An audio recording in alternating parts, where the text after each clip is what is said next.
இனியவர்களே, ஆனந்தமானவர்களே, அற்புதமானவர்களே, master நீங்கள் ஆன்மீகத்தில் நல்ல பெரிய லெவலில் இருக்கீங்க, தந்திராவில் பெரிய இருக்கீங்க, ஜோதிடம் சொல்லிட்டு இருக்கீங்க, நிறைய விஷயங்கள் சொல்லிட்டு இருக்கீங்க. இந்த அரசியல் தேவையான இந்த அரசியல் பதிவுகளை இன்னும் கொஞ்சம் நாளில் நிப்பாட்டிடுவோம் நண்பர்களே. இன்னொரு 5 பதிவு 10 பதிவு விட்டுருவோம். இதில் அதாவது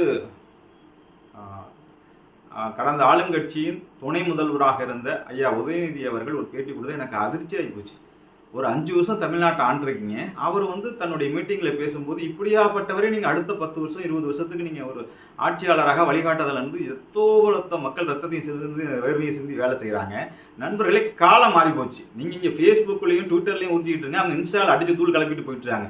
ஒரு மனிதர் பப்ளிக்காக மீட்டிங்கில் போய் எங்களுடைய எதிரி யாருன்னு கணிக்க முடியவில்லை, எதிரியை விட்டுட்டு யாரோ ஒருத்தர் போய் களமாடிட்டு இருக்கோம். இதுக்காக நீங்கள் எலெக்ஷன் நின்னீங்க, இதுக்காக இவ்வளோ பேசுவீங்க. இதை நான் கரெக்டாக சொன்னேன்.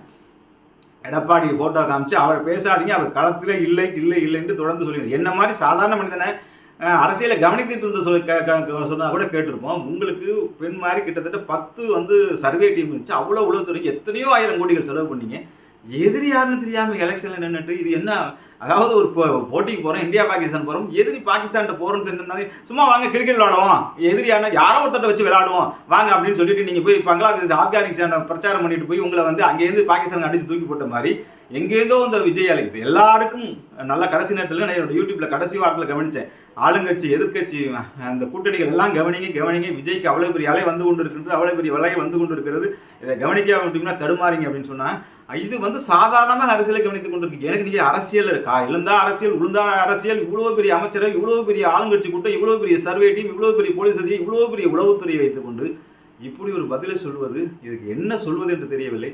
ஐயா உதயநிதி ஐயா அவர்கள் உங்களை நம்பி பெரும் கூட்டம் காத்திருக்கின்றது. வருங்கால தலைமுறையின் சாம்ராஜ்யம் நீங்கள்.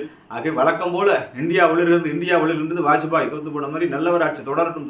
இங்கே மக்கள் திருப்தியாக நீங்கள் பேனாரும் தேனாரையும் ஊற்றினார்கள்னா மக்கள் மாற்றத்தை தான் விரும்புவார். அந்த எதிர்ப்பாலை ஒவ்வொரு ஆண்டு காலம் வரும் சாதாரண உள்ளங்கை நிலைக்கணி. அதை தவற விட்டு விட்டீர்கள். இனிமேலாவது உங்கள் நம்பியவர்களை, நல்ல மனிதர்களையும் நல்ல ஆலோசனை கொடுப்பவர்களையும் உங்களுடைய வெற்றியின் மேல் ஆர்வம் வைத்துக்கொண்டு நீங்கள் பயணம் செய்தீர்கள் என்றால் வெற்றி உங்களை தேடி வரும். எந்த விதமான கவலையும் பட வேண்டாம் என்பதை என்னுடைய அமிர்தகாரா சார்பில் உங்களை வாழ்த்து விடைபெறுகின்றேன். வாழ்த்துக்கள். வாழ்வுடன் வாழியாக வாழிய கொள்ளலாம்.